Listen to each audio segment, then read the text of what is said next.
I remember 20 months ago in March 2020, we were here debating the amendment to the Health Act in response to the pandemic that had just come on our shores.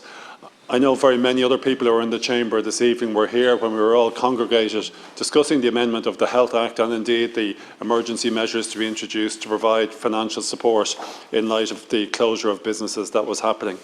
I'm sure if we were all told that 20 months later we'd still be talking about the pandemic in this chamber, our hearts would have dropped. I don't think we expected that it was going to go on for this length of time or that it was going to be so challenging. At the beginning of the pandemic, we had limited information.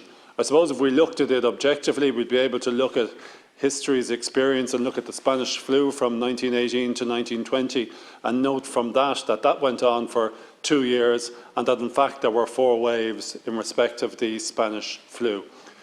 Although it's gone on longer than any of us would have hoped, we are now in a stronger position than when we were back in March 2020. We now have a huge amount of information about the pandemic. I don't think there will be a pandemic that has as much data prepared and recorded in respect of it as the coronavirus pandemic of 2020 to 2022. I think we need to learn from that data and see what it has taught us. I suppose the first thing that we learn from the data is that this is a highly infectious and contagious disease.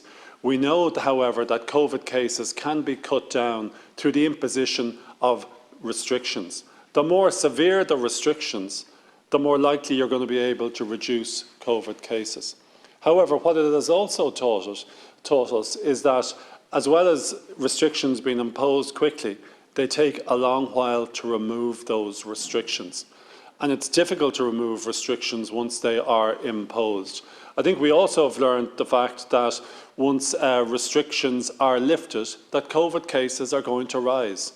If you look at any country around the world where there have been restrictions and they have been lifted, you will see that inevitably COVID cases are going to rise, and that has been the case. That applies particularly in countries which are colder, and you can see when you look at the statistics now in respect of Europe that it's the countries that are in Northern Europe that in particular are going through this latest surge of the virus. I also think we need to recognise that the vaccination has transformed the position we were in from when we were in 2020 to where we are today. We're now in a situation where 93% of those eligible to be vaccinated in this country have been vaccinated. We can see the effects of that. We can see the effects of it in the growth of COVID cases since we've lifted restrictions. There's been significant growth in COVID cases, but there hasn't been exponential growth as we saw previously in the pandemic. We can also see, fortunately, that the number of deaths has reduced remarkably. That must be due to the vaccination. Also, we can see that COVID cases going into hospital and going into ICU is not as great as it was prior to this particular wave. So we're learning more and more information as we go on in respect of the virus, and I think we need to use that information carefully when we come to making decisions in respect of it. My own view is that we are now seeing people in Ireland reducing their social interactions, and that is having a consequence on COVID cases. I'm hopeful that we are now going through a plateauing period when it comes to COVID cases and that we will subsequently see a reduction.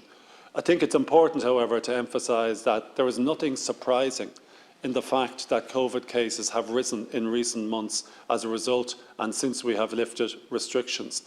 What is not inevitable, however, is that they have to keep growing. Unfortunately, because of the behaviour of Irish people, I think that has been reduced. Minister, in terms of, I suppose, areas where we need to have greater emphasis and concentration on, I think we need to ensure that we get the booster vaccines out as quickly as we can. We saw from what's happened in Israel that they are effective in terms of reducing the wave that took place in Israel a number of months ago. I also think we need to be aware that when it comes to the booster programme, that those who are immunocompromised obviously have to be prioritised, and I welcome the fact that the government has done that. We now have a situation where the very elderly have received their booster vaccine, and indeed the immunocompromised are in the process of receiving it.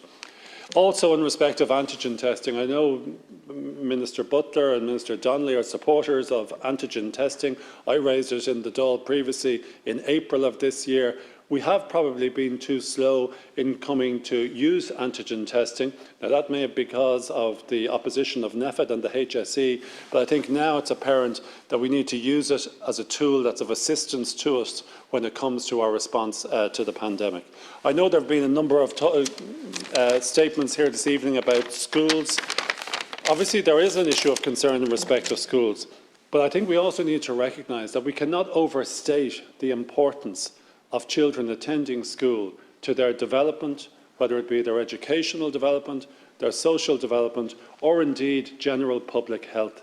It is of huge importance to the public health in this country that schools are open and children continue to go to school. It is essential for their educational and social development. We saw what happened when schools were closed. Children suffered enormously, particularly those with special educational needs. And just finally, I think it's something we probably don't mention sufficiently, is that the ongoing anxiety of the pandemic and the uncertainty related to it is causing a significant trauma on the people of this country. And I don't think we give enough recognition to that. I don't think we recognise the public health implications that the anxiety caused by the pandemic is having on the general population, particularly young people. Thanks, Dascal Corla.